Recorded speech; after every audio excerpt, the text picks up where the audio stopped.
todos vocês que nos visitam nesta manhã.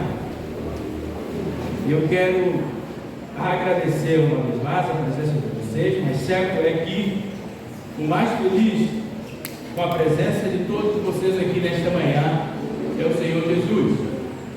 E não há nada mais prazeroso para qualquer ser humano em sua vida ou durante a sua vida do que estar por um tempo com o Senhor Deus, na presença do Senhor, descansando no Senhor e confiando no Senhor Deus.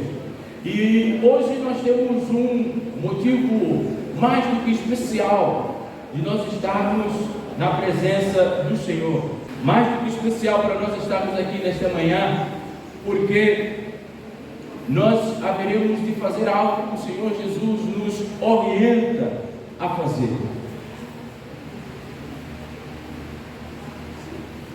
A palavra de Deus, ela fixa duas ordenanças dadas por Senhor Jesus à sua igreja. Duas coisas que a igreja tem a obrigação de fazer. Primeira delas é o que nós vamos fazer hoje, nesta manhã, é o batismo. Se a igreja não batiza, ela não está cumprindo o mandamento de Jesus. Só que para batizar, ela precisa evangelizar. Consequentemente, se ela não batiza, é porque ela não evangeliza. E se ela não evangeliza, é porque ela não está cumprindo o mandamento de Jesus. Segunda coisa que Jesus ordena que a gente faça é a ceia do Senhor. Participar da ceia do Senhor, porque isto é um memorial. Isto é nós lembrarmos aquilo que Jesus Cristo fez por nós. Ele é um homem que era santo, sem pecado, sem mácula. Ele se doou em nosso lugar. Ele tomou o nosso pecado para si e nos deu a vida dele para nós. Então todo ser humano, com um pouco de senso, ele vai ver que aquilo que Jesus quer para ele é o melhor, porque Jesus está trocando a morte pela vida, a angústia pela completude, pela satisfação. Aquilo que Jesus quer para todo ser humano é que ele viva bem aqui no mundo, e ele viva bem quando partir deste mundo para outro, para o além. Então por isso, nós nesta manhã vamos num culto só fazer as duas ordenanças. Nós vamos batizar em nome do Pai, do Filho e do Espírito Santo. Esses preciosos irmãos que já estão aqui na frente são esses que estão aqui na frente, que estarão batizando hoje. E eu quero pedir vocês que fiquem de pé.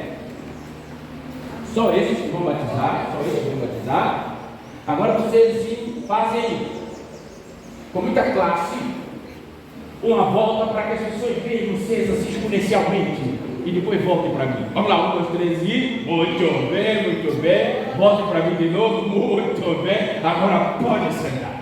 Pronto, aqui estão esses irmãos que nesta manhã estarão testemunhando publicamente o batismo, meu irmão. Nada mais, nada menos é que um ato que precisa ocorrer depois de uma profissão pública de fé. O que é isso? Quando uma pessoa ela entende o seu pecado, compreende da necessidade de ser salva do seu pecado e reconhece que a salvação do pecado ele fez somente por Jesus, ela verbaliza isso para a sua comunidade de fé. Só então ela pode ser batizada em nome do Pai, em nome do Filho, em nome do Espírito Santo. Fora isso, todo e qualquer batismo ele não tem a verdadeira legitimidade, porque ninguém que não confessa seu pecado não está apto para batizar. Da mesma forma que ninguém que não confessa seu pecado não está apto para participar da mesa da ceia do Senhor. Então, eles já fizeram no domingo passado aqui a sua profissão pública de fé, reconhecendo o Senhor Jesus como seu Senhor e Salvador, e cada um contando o seu testemunho, porque até aqui o Senhor ter os ajudado. E nesta manhã, o que eles vão fazer é dar seguimento a esta profissão de fé que começou domingo passado, hoje é o culminar desse testemunho público, onde todos os irmãos que estão aqui visitando poderão ter a graça de observar. Ninguém vai lhes dizer, vocês vão observar, uns observar em loco e outros irão observar pelas lentes do Rubius. Todo mundo conhece o Rubius? Rubius é esse que está aqui à minha frente, atrás daquelas máquinas. Pois é, futuramente alguém irá ver esse batismo através da lente do Rubius. Mas nesta manhã, eu quero considerar um pequeno texto da palavra do Senhor para o seu coração, antes de nós entrarmos no ato público do batismo dos nossos irmãos. Eu quero que a Rebeca coloque para mim na versão NAA o texto que está no livro de Mateus. Livro de Mateus, no capítulo 10.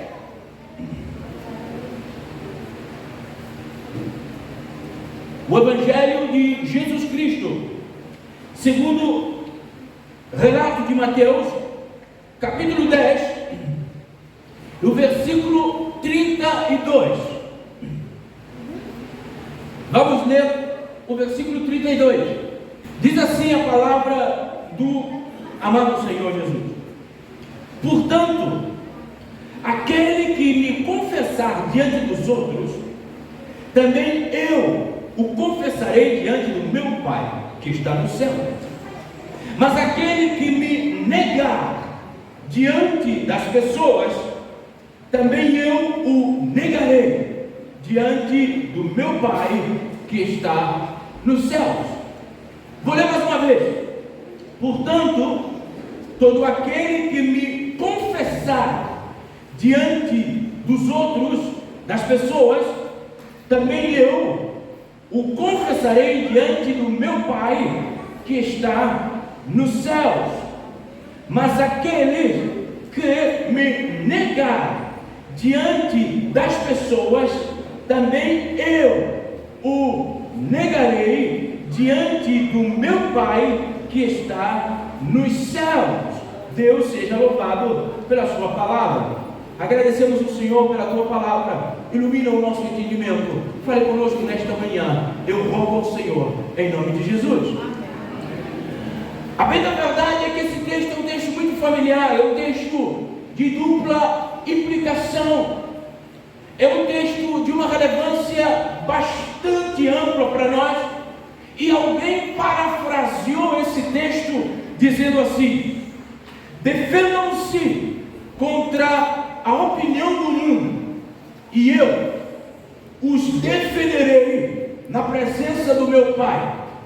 Mas não pensem que vos protejo se vocês se acovardarem e fugirem. A bem da verdade, esse texto está por trás de um grande contexto. Aí está um grande mistério de nós entendermos corretamente a palavra de Deus. É que todo texto, ele precisa ser lido, entendido e pregado em torno de um contexto maior, para evitar heresia e pretexto.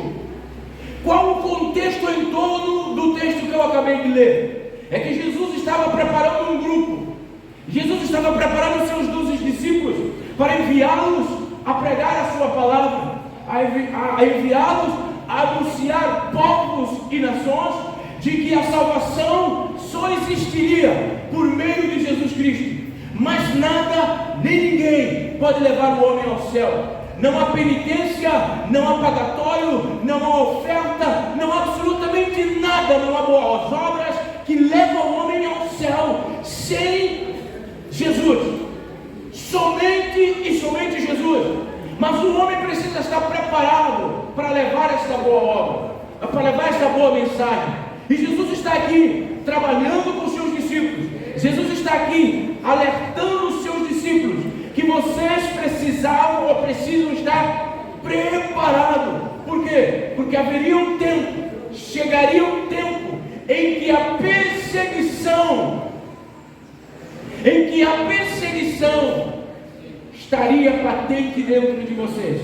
Quer a perseguição pelos judeus, que era a perseguição pelos gentios. E quando o tempo da perseguição chegar, eles deveriam estar prontos para defender a palavra, eles precisariam estar prontos para defender a causa do Senhor. Eles não poderiam, diante da perseguição, se esconder, se curvar. Por isso, Jesus está aqui dizendo: olha, quando a perseguição chegar, se vocês me negarem diante dela, eu vou vos negar diante do meu Pai que está no céu. Mas se vocês me confessarem publicamente diante dos homens, se vocês não desejarem mais a vossa carne do que a mim, se vocês não desejarem mais o vosso interesse do que a mim, eu os confessarei diante do meu Pai que está no céu. Irmãos, estas duas sentenças de Jesus, ela tem implicação eterna para todos aqueles que entendem e cumprem na sua vida.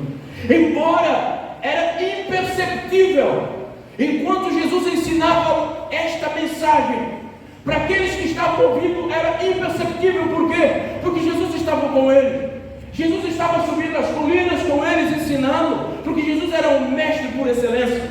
E as pessoas paravam para ouvir Jesus. Haja vista que ele falava como quem tinha autoridade, porque ele não falava como quem ouvira alguma coisa, alguma palavra, alguma verdade, mas ele era a verdade que estava sendo exposta àqueles que estavam ouvindo. Por isso ele falava com autoridade, e as pessoas que estavam perto dele tinham algum tipo de garantia de que ninguém nem nada haveria de afrontar enquanto a presença dele era visível. Mas só que Jesus ensinava porque ele sabia que os dias dele estavam próximos. Os dias da partida dele estavam próximos. Repare, meu irmão, o dia da perseguição haveria de chegar, e ele, enquanto mestre por excelência, não deixaria seus discípulos desprovidos de informação, desprovido de mensagem, desprovido de posicionamento. É isso que está faltando à igreja desse tempo: posicionamento correto diante de toda a anomalia de caráter, de todo esvaziamento de valor e de preceito cultural. Jesus advertiu que eles precisariam de testemunho, de convicção, de se concentrar na missão, e essa concentração na missão deveria ser transformada como uma defesa ou como um testemunho vivo, para que todos aqueles que os vissem pudessem dizer: não, aquele lá eu tenho certeza que é um homem de Deus, que é uma mulher de Deus, porque não dobra diante de nada nem ninguém. Todo mundo sabe o que aconteceu com Azarias, Misael e Ananias. Quando todo o cenário já estava propício, já estava de certa forma combinado para sufocar a fé deles, eles simplesmente, de forma tão ávida, declararam: nós não dobramos, rei, diante do Senhor, nem do teu Deus, nem de quem você quiser. Nós dobramos única e exclusivamente diante daquele que vive e reina para todo sempre, Deus do Senhor. É isso que a igreja no tempo presente está precisando. Esta convicção de saber que o Senhor é Deus dela, e ela não pode se curvar diante de nada menos do que o poder de Deus. Irmãos, dita de outra maneira, todo e qualquer cristão que faz uma oração dizendo ao Senhor: Senhor, salva almas, Senhor, aumenta o número de salvos, Senhor, manda a pessoa para o teu reino, mas se esse cristão não coloca a sua vida como instrumento para esta causa, é uma oração hipócrita, porque ele está fugindo do testemunho público. Porque o que vai convencer o coração do homem é o Espírito Santo, mediante o testemunho público que a igreja dá. O homem não será convencido pelo voar dos pássaros, o homem não será convencido pelo rugir dos mares, nem pelos ventos, mas é pelo testemunho público da igreja que eles vão associar a vida comum do cristão com a verdade dita pelo Senhor, e é aí que eles vão se dobrar diante de Deus. Por isso, nós precisamos de testemunhos públicos, que começa com o batismo. O batismo é a melhor opção de vida de um cristão ou de um ser humano. A despeito de vocês estão batizando hoje, primeiro vocês já creram em Jesus Cristo. Vocês já deram testemunho. Eu fico grato a Deus quando eu passo e pergunto, eu ouço pessoas dizendo: olha, fulano de tal, meu Deus do céu, que mudança linda, está diferente, tem um negócio, meu Deus do céu.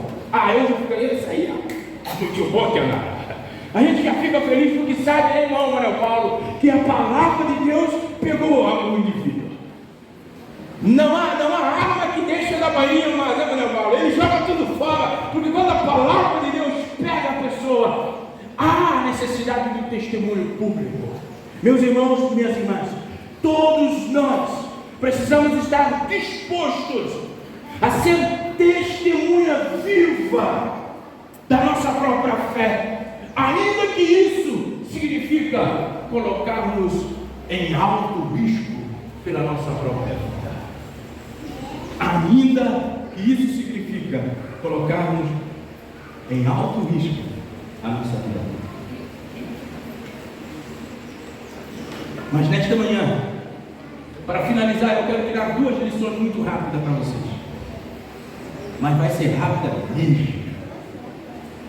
Primeira, a partir desse texto que eu acabei de ler, você deixou o texto ali? Muito bem, dona Rebeca. Dona Rebeca é lição. A primeira lição está aqui nesse texto. O texto diz: portanto, todo aquele que me confessar diante dos outros, também eu confessarei diante do meu Pai que está no céu. Qual o primeiro aprendizado?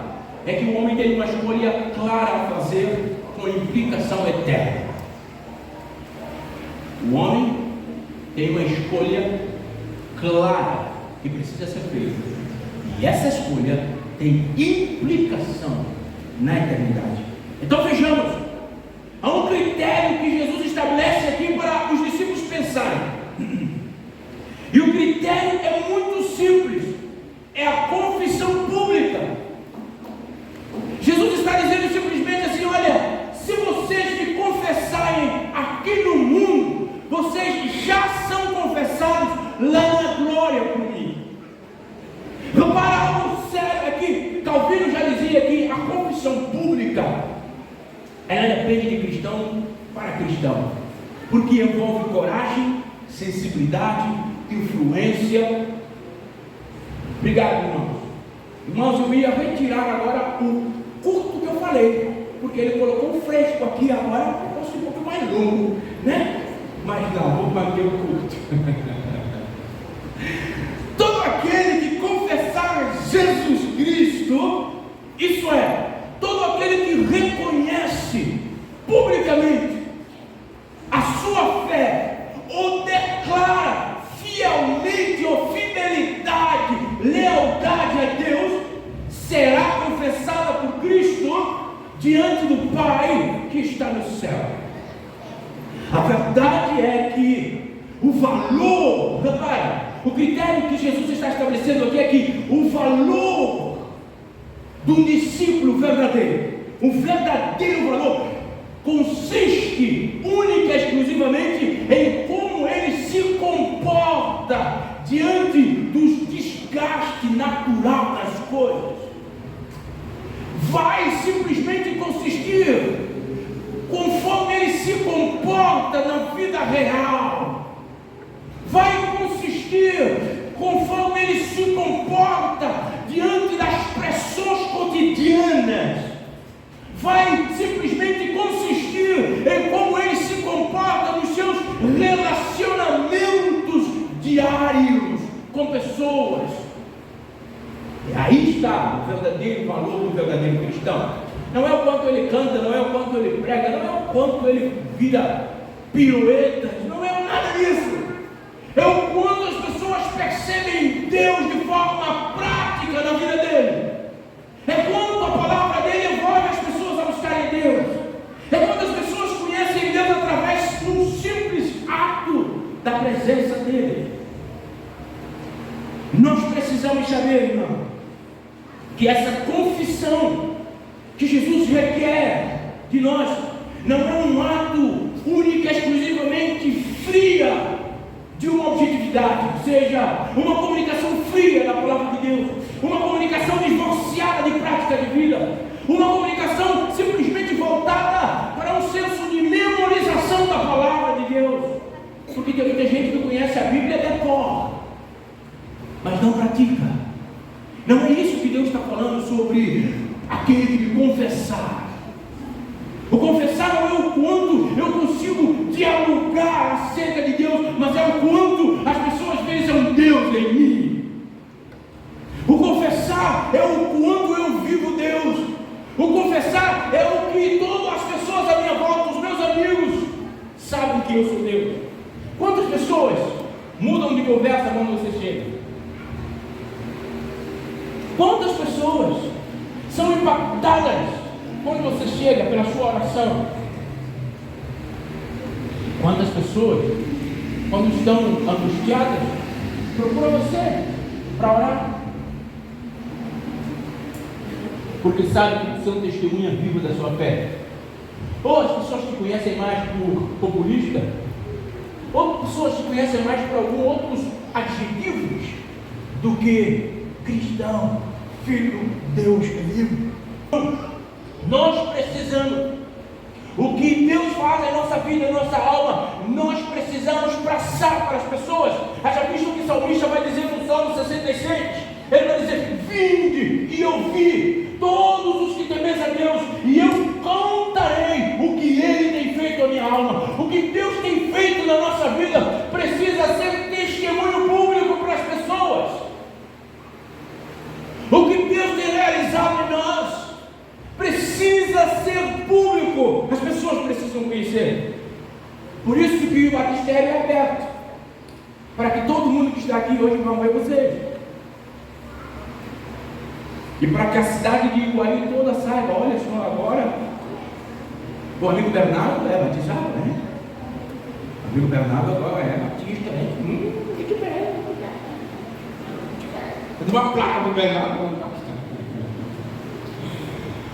Nós precisamos publicitar a nossa fé. As pessoas precisam saber de quem nós somos.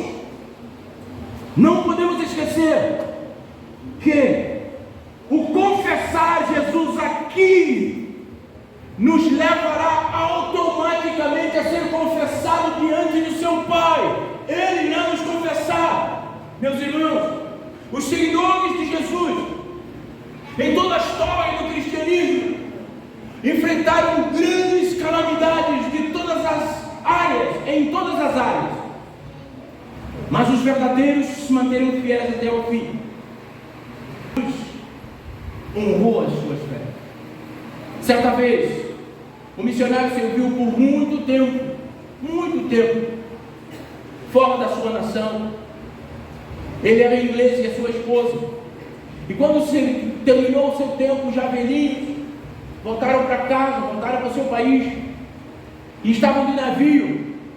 E quando já estavam encostando no porto, lá na Inglaterra, viram uma banda. Parece que Iguaí estava lá com aquela banda dele fazendo barulho no porto. Aí o missionário falou: que coisa mais linda! Nós estamos chegando de missão e estamos sendo recebidos assim com tanta honra no nosso país. Só que o missionário esqueceu o quê? Na verdade ele não sabia. É que no mesmo navio estava vindo um representante do governo também. Aí quando o representante do governo desceu primeiro, porque eles estavam assim, ele desceu primeiro. Ele desceu primeiro. E a banda foi atrás deles. E aí quando o missionário desceu do barco a vez dele, ele parece que ficou por último. Parece que as coisas acontecem mais ou menos assim. Ele desceu e não tinha mais a banda lá. Ele ficou triste. Ficou tão triste. Ele falou: poxa vida, quase que eu vou perder minha fé agora. Chegou em casa, todo resmungando, falou para a esposa dele: é a forma que me trata. Dei a vida toda pela missão, conquistando tanta gente por reino de Deus, e eu chego na minha nação agora, não sou nem recepcionado, ninguém da igreja para me receber. Aí a mulher sábia que edifica a casa, porque a tola destrói com a mão dela mesma, a mulher sábia falou e o marido falou assim: ô queridão, vigia. Vigia. Sabe por quê? Você ainda não chegou em casa. Sabe o que ela quis dizer para ele? A tua casa não é aqui. Se a tua casa não é aqui, espera para você ver a recepção que terá quando você chegar na sua casa verdadeira, que é na glória com o Senhor. Porque lá na glória, alguém te receberá na porta e vai dizer para você: bem-vindo, entra, bem-vindo do meu Pai. Glória a Deus. No mundo não está meu lar, aqui não posso descansar. Eu não posso descansar aqui. Eu não posso querer prazer aqui. Eu preciso testemunhar, confessar Jesus aqui, porque o meu lugar está preparado para mim, é na glória do Senhor, e é para lá que eu vou, é para lá que vocês vão. Enquanto é tempo, confessem Jesus. Enquanto é tempo, amem Jesus, porque todo aquele que me confessar diante dos homens, eu também vou confessar diante do meu Pai. Sabe o que Jesus está querendo dizer aqui? Aquele que confessa a Ele diante dos homens, ele toma causa dessa pessoa. Amém. Ele assume a causa do discípulo que o confessa diante dos homens. O que Jesus está querendo dizer é que ele se torna senhor da vida desta pessoa. Quando você me confessa, eu tomo as suas dores. Quando você me confessa abertamente, porque tem uns cristãos 007. Você já assistiu aquele filme 007? Para quem é da minha idade, eu acho que já assistiu. Aquele filme 007, vou falar o quê? 007 é um agente secreto. Ele é um agente que fica aqui disfarçado. Ninguém sabe que ele é agente da polícia. Mas se alguém fizer alguma coisa assim, ele já se revela e tal. Só que para crente não tem essa figura de 007. Crente tem que ser aberto. Claro, declarado. Eu sou cristão e ponto final. Queira ou não queira, eu sou cristão. Quer ser meu amigo? Eu sou cristão. Não quer ser meu amigo? Você que está perdendo o meu amigo. Que nesse caso sou eu. Ontem alguém falou para mim: estou no sítio. As meninas estavam lá no mensageiro e o meu irmão falou para mim: as pessoas vêm para cá, tentaram lá no meu sítio. Eu falo que aqui não entra cerveja, não entra cigarro, não entra nada. Aí as pessoas falam: ah, tá bom, então desisto. Então eu falo: desiste então. Eu desisto de você. A nossa vida cristã tem que ser assim, clara, sem mistura. Segunda lição, para eu terminar. Tem muita coisa para fazer. Olha só o que diz no 33, Rebeca. No 33 diz assim: mas aquele que me negar diante das pessoas ou dos homens, também eu os negarei diante do meu Pai que está no céu. Irmão, repara que estes dois versículos são uma sentença só, dividida em duas partes. São um pensamento só que Jesus está aqui mostrando para os discípulos. E agora nesse paralelismo do primeiro, ele diz: se você me negar, eu também vou negar você. Então o que eu aprendo é que a posição de cada um de nós diante de Deus, ela depende do nosso relacionamento com Cristo, ou da posição do nosso relacionamento com Cristo. Repara algo bastante importante: aquele que negar Jesus irá, por sua vez, enfrentar a negação de Cristo diante do Pai. Você pode imaginar quão grave é isso? Você já parou para imaginar o seguinte: Deus, o dono supremo de todas as coisas, e a Bíblia diz, o justo juiz, está diante do seu tribunal, julgando os homens dos seus cometimentos. A primeira carta que João escreve à igreja, ele diz: olha, nós temos só um advogado, o nome dele é Cristo Jesus. E esse mesmo Cristo, que é o único que é advogado, ele diz assim: olha, eu negarei vocês, se vocês me negarem. Se não derem testemunho público e se esconderem das minhas causas, se envergonharem das minhas causas, eu me envergonharei de vós outros diante de meu Pai.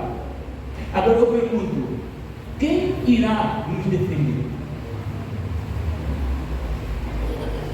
Se o advogado disser: não, agora não quero saber mais desse caso sua não, tchau, vamos embora, agora é você, juiz, que se vira aí. E você nunca ouviu em falar em legítima defesa, em proporcionalidade, em legitimidade. Você nunca ouviu falar em princípio da legalidade. O que você vai fazer diante do juiz? É o que Jesus está dizendo assim, só para lembrar a gente do perigo que a gente corre de negar Ele aqui. Porque negar Ele aqui vai ter implicação ali. Da mesma forma que confessar Ele aqui vai ter implicação ali. Meu irmão, minha irmã, negar Jesus significa repudiá-lo. Negar Jesus significa recusar conhecê-lo, propriamente dita. Obrigado, irmão. Você só me fez lembrar, porque esse aqui fica me pegando no meu rosto. Eu tenho aqui no bolso. Muito bem, irmão Clóvis. Esse irmão Clóvis está exponencial hoje. O que não podemos esquecer, meu irmão, é que Jesus é o nosso único advogado, cuja a intercessão dele diante de Deus irá corresponder à fidelidade de cada um de nós em reconhecendo aqui, irmão Paulinho. Repare, meus irmãos, algo bastante importante, eu preciso frisar isso. A intercessão de Jesus diante do Pai na nossa causa, a intercessão dele irá depender da forma ou da nossa fidelidade a Ele aqui ainda. Por isso é que a gente vê Jesus falando com muita propriedade: confessem-me diante do Pai, porque se vocês me negarem, vocês estão à vossa sorte. Quando Jesus confessa uma pessoa diante do Pai, o Pai não vê a pessoa, o Pai vê a pessoa pelo filtro de Cristo. Jesus se coloca no meio da pessoa e do Pai. Percebe isso? Jesus se intercede. Agora, se ele sai no meio, a ira de Deus embate nessa pessoa, sem filtro. Onde estaria ela? Onde ela estaria? Nós não sabemos. Quer dizer, tem que não saber. Bem longe de Cristo ela estará. Não tem outra volta a dar. Então, repara, Jesus, quando reivindica a causa de uma pessoa diante de Deus, Ele está dizendo: olha, Pai, essa pessoa me pertence, porque ela me confessou na terra, e ela me confessou publicamente na terra, então ela é minha pessoa. Os juízos dela foram formulados pela presença do Espírito Santo em nela. Então Jesus jamais cansa de cuidar e trabalhar por aqueles que confessam a Ele, e Ele intercede. Agora, quem rejeita Jesus não tem direito a perdão de Jesus. Enquanto não se arrepender, enquanto não buscar a Cristo, ela está destinada ao inferno. Mas agora a boa notícia é que enquanto ainda há vida, Jesus pode perdoar pecado. Jesus pode perdoar aqueles que tenham rejeitado Ele. Jesus pode transformar a história eterna, transformar de um rejeitado a filho que confessa publicamente, igual aos nossos irmãos que confessaram e estarão confessando publicamente. E não há nada mais prazeroso do que confessar publicamente. É você ter o passaporte, como fala o outro, já com visto da eternidade. Porque o Senhor Jesus será o teu Senhor. Ah, irmão, sabe que quando eu vejo esta palavra de Jesus, bota 32, quando Jesus diz assim: aquele que me confessar diante dos outros, outro homem, também eu confessarei diante do meu Pai que está no céu. Sabe, o que eu vejo é simplesmente, há uma palavra que se usa na informática, muito, a nossa especialista em informática, que é a criptologia ou criptografar. O que significa, como fala assim, criptografar? Essa é uma palavra criptografada. É porque eu não gosto de citar, não dá para perceber, porque você que tiver meu interesse. Pois é, o pastor é culto também. Percebe algo bastante importante, é que nessa expressão de Jesus eu vejo aqui o sentido criptografado de toda a essência do homem. Jesus simplesmente se coloca como solução final, tanto para a felicidade do homem, que é aquele que confessar diante dos homens será confessado diante do Pai, isto é, dizendo para o homem: a sua felicidade está garantida lá para o Pai, e tanto para o interfúnio do homem, que você se me negar diante do homem, você está perdido diante do Pai. Um texto básico, simples, e que Jesus simplesmente traz-nos essa especial mensagem. Para onde você for, o homem se resume nisso: ou ele estará feliz com Cristo Jesus, e Jesus diz: eu confessarei você diante do meu Pai, ou ele estará no interfúnio eterno, numa perdição eterna, sem Cristo. E ele diz: eu não vou te confessar, vou te negar diante dele. Agora, a essência do que nós aprendemos aqui, para eu terminar, Atos capítulo 4 e o versículo 12. Em essência, o que Jesus está ensinando é simplesmente isso: não há salvação em nenhum outro. É isso que Jesus está dizendo. Quando ele diz: se você me confessar, eu vou confessar, se você me negar, eu vou te negar, ele está dizendo: não há salvação em nenhum outro. Para, meus irmãos, minhas amadas irmãs, se nós queremos o céu, se nós queremos Jesus, se nós queremos Deus, na verdade, o caminho é Jesus, porque Ele é o único, o caminho, a verdade e a vida, não há outra forma. Por isso, diante de tudo que eu falei, entre os homens da face da terra haverá uns, de um lado, que confessam a Jesus, e haverá outros, no outro lado, que negam a Jesus. Até porque confessar ou negar é uma escolha, é totalmente sua essa escolha, mas a consequência dela é igualmente totalmente sua. Baixe a sua cabeça, eu quero orar com você.